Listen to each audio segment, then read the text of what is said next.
सभी लोगों को मेरा नमस्कार। मैं हूं विक्रम सिंह रावत और कुछ मुद्दे लेके आया हूं आपके सामने।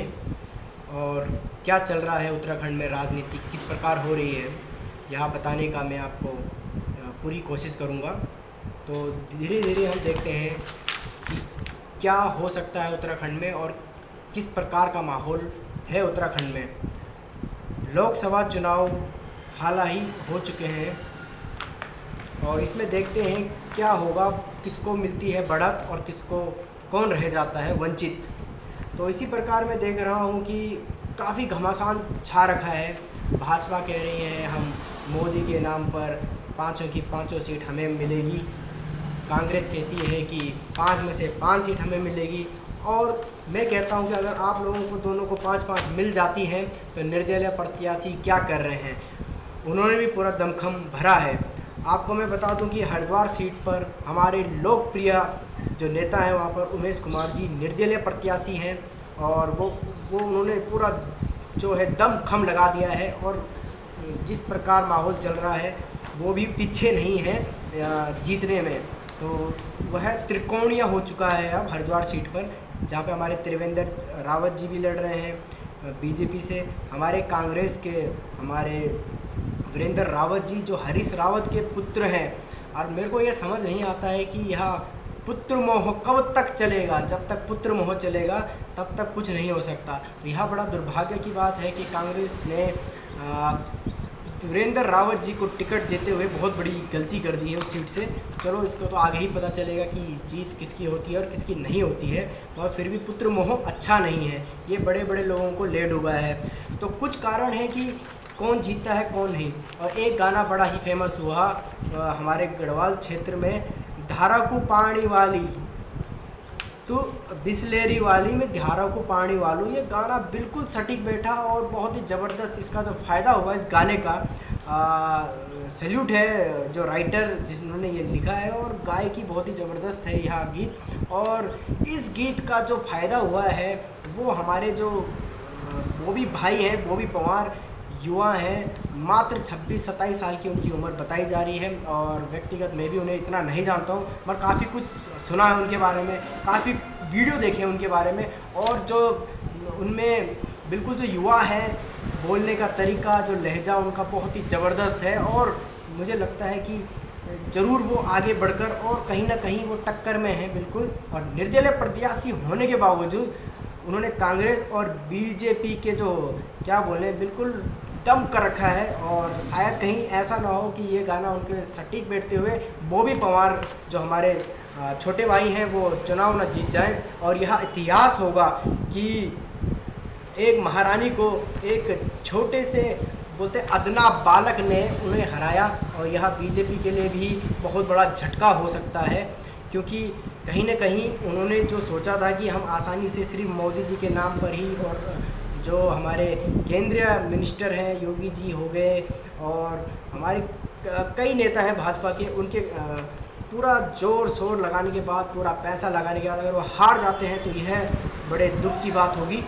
चलो जो भी है, ये यहाँ बड़ा ही दिलचस्प हो चुका है। इस बार लोगों ने कहीं ना कहीं सिर्फ मोदी जी को ही देखकर वोट नहीं दिया है, इस बार लोगों ने छवि देखते हुए भी वोट दिया है, लोगों ने रोजगार पर भी वोट दिया है, लोगों ने जो उत्तराखंड की मैं बात करूं, यहाँ जो विशेष मुद्दे रहे हैं अंकिता हत्याकांड, इसमें यहाँ कहा गया कि जो भाजपा के ही कुछ मंत्री इसमें लुप्त पाए गए। और यहाँ बड़ी संगीन धाराओं में जो उनके ऊपर आरोप भी लगाया गया था, बिल्कुल बहुत कुछ चला, यहाँ चर्चित विषय था। और अंकिता हत्याकांड जो सबसे मैं इसको नंबर 1 में दूंगा कि जो यह चुनाव का जो उत्तराखंड में चल रहा है, कहीं ना कहीं सब लोगों के दिमाग में यह चुनाव के बारे में अंकिता हत्याकांड हर किसी के हर कोई सोच भी रहा होगा, चाहे माताएँ बहनें किसी ने वोट दिया होगा, ज़रूर उन्होंने एक बार ये ज़रूर देखा होगा कि हमारी भी बहनें, हमारी भी बेटियाँ हैं।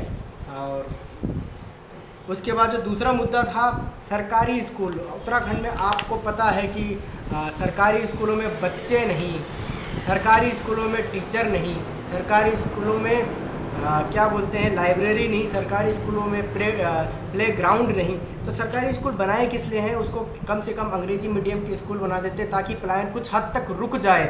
मेरे हिसाब से जो पलायन की बात करते हैं, इनको सबसे पहले यह चाहिए कि आप लोग ऐसी स्कूलों का निर्माण करें कि जिसमें इंग्लिश पढ़ाई भी हो, जिसमें साइंस भी हो, जिसमें लाइब्रेरी भी हो, जिसमें कंप्यूटर भी हो। आप क्या चाहते हो कि बिल्कुल वह आदिवासी क्षेत्रों की तरह ही हमारा उत्तराखंड भी रहे, जहाँ पे कुछ सुविधा ना दी जाए? तो आप लोग चाहते ही नहीं हो कि यहाँ पे कोई रुके और अपने बच्चे पढ़ाए। सबसे पहली बात तो ये हमारे नेताओं को सोचना पड़ेगा, कोई भी आते हैं।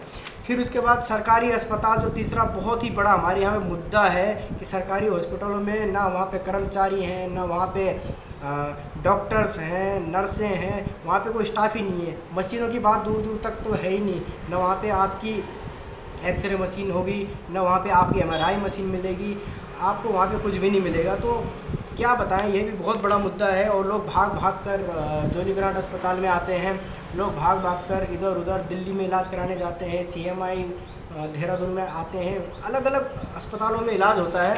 तो यह भी बहुत बड़ी समस्या है। और केवा लगाने छुई ये उत्तराखंडे की, बड़ा दुर्भाग्य की बात चाह कि किसको उठाएं और किसको ना उठाएं। ठीक है, और तो क्या बताएं, नेतागण लोग ज़मीनी स्तर पर आने को तैयार नहीं, बिल्कुल सूट बूट टांग कर नेताजी ऐसे बनते हैं। क्या बताएं, जिस हिसाब से हमारे नेता लोग हैं, गजब की उनकी कला है, जो बोलने का जो तरीका है, जो लहजा है, इस प्रकार लगता है कि जैसे इन्होंने अभी कहा और झटक से काम हो गया।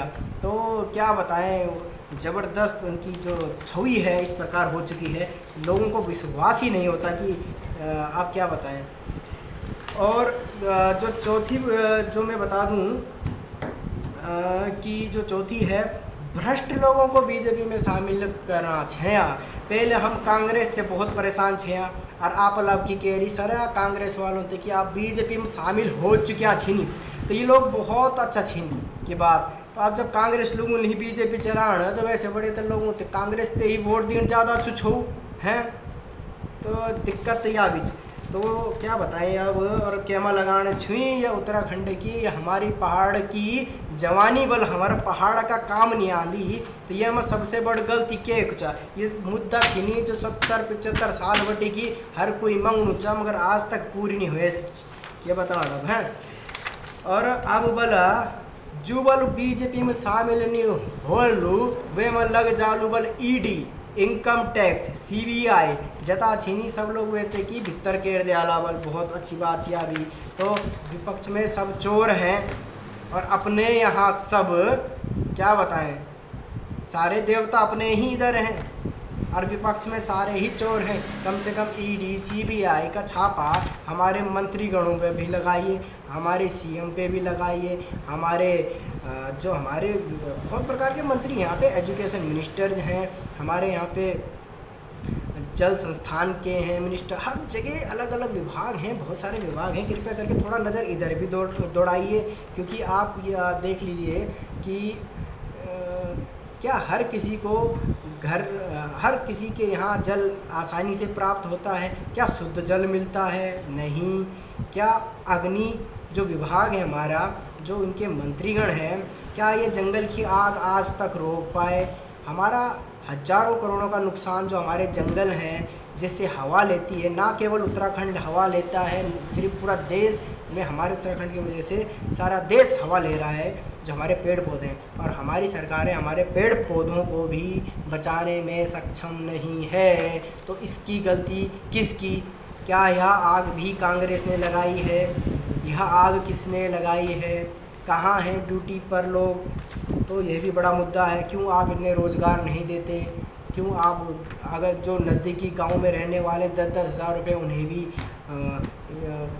इस तरीके से कुछ करें कि जिससे वो लोग आग बुझाएं और उनको पैसे मिले, ठीक। तो हम छठवां मुद्दा ये। सातवां मुद्दा आपको बता दूं, रोज़गार में इतनी बड़ी धांधली, डिजिटल होने के बावजूद डिजिटल इंडिया हम कहला रहे हैं, दुनिया में सबसे ज़्यादा ट्रांजैक्शन कहाँ पर, हमारे देश पर। तो क्यों नहीं हम डिजिटल एग्ज़ामिनेशन कराएं। हाथों हाथ जिस वक्त जो भी विद्यार्थी है वह परीक्षा देता है, उसको उसी टाइम रिज़ल्ट आउट हो जाए। आजकल तो ऐसी भी सुविधाएं हैं, सरकार चाहे तो कर सकती है, क्योंकि LIC का एग्ज़ाम होता है एजेंटों का, उसमें तो सीधा ही रिज़ल्ट मिलता है। बजाज वालों का, जो भी प्राइवेट कंपनी, जो छोटे छोटे एजेंट वाले एग्ज़ाम होते हैं, तो उसमें आसानी से आपको यह रिज़ल्ट आउट हो जाता है।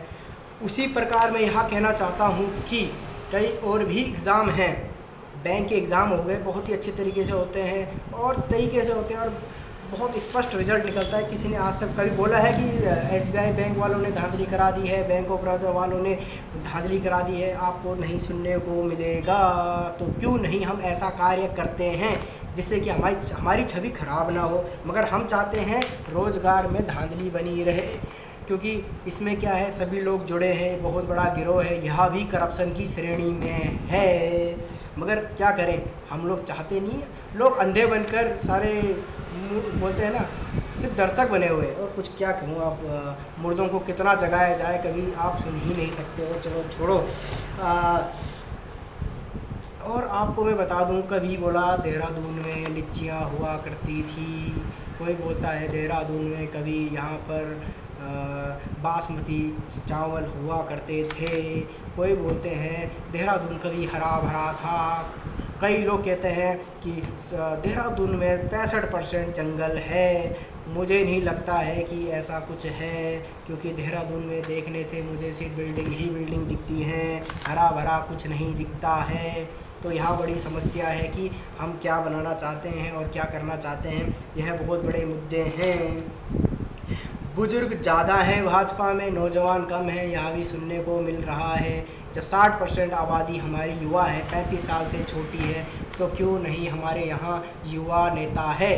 क्यों हमारे यहाँ 35 साल के युवा नहीं हैं? हम युवा किनको कहते हैं? 60 साल का भाजपा में युवा हो जाता है। किस प्रकार युवा होता है, क्या श्रेणी है युवाओं की, आप मुझे बताइए। घोड़ा घोड़ा होता है, घोड़ा भाग सकता है, और गधा गधा होता है, गधा घोड़े के साथ नहीं भाग सकता है। तो यह बात समझने को तैयार होना चाहिए कि आपको घोड़ा हमें घोड़े चाहिए, ना कि हमें ऐसे वो चाहिए जो धीरे धीरे अपना काम कर सके। तो आप समझ जाओ मेरी बातों को। तो उत्तराखंड में इन्हीं बातों में चुनाव हो रहे हैं और देखते हैं जनता किसको वोट देती है। तो जून में परिणाम घोषित भी हो जाएंगे। सभी लोगों को राम राम, जय हिंद, जय भारत, जय उत्तराखंड, जय पहाड़ी समाज। और पहाड़ी होने पर आप गर्व कीजिए, पहाड़ियत ना छोड़िए। जो मर्जी हो जाए, हमारे पहाड़ी समाज को हमें एकत्रित करने की ज़रूरत है। जात पात में इनको हटाना है। रुद्रप्रयाग, चमोली, टिहरी, पौड़ी, सभी लोग भाई बहनों की तरह रहिए, अच्छे से रहिए। और सभी लोग संकल्प लें कि हम अपना जो पहाड़ है वो बचा सके, और कभी ऐसा हो कि हम भी धारा का पानी पी सके। इस प्रकार आप लोगों को भी अपनी आवाज़ उठानी होगी। जय श्री राम, राधे राधे, सभी लोगों को प्रणाम। और आप लोग सब ठीक ठाक छे, यहाँ सब लोग अच्छे से रहा, अच्छा काम करा, और अपन मुल्क को, अपन देशों को, अपना उत्तराखंड को नाम रोशन करा। और यही बात से मैं समाप्ति कर दूँ। धन्यवाद।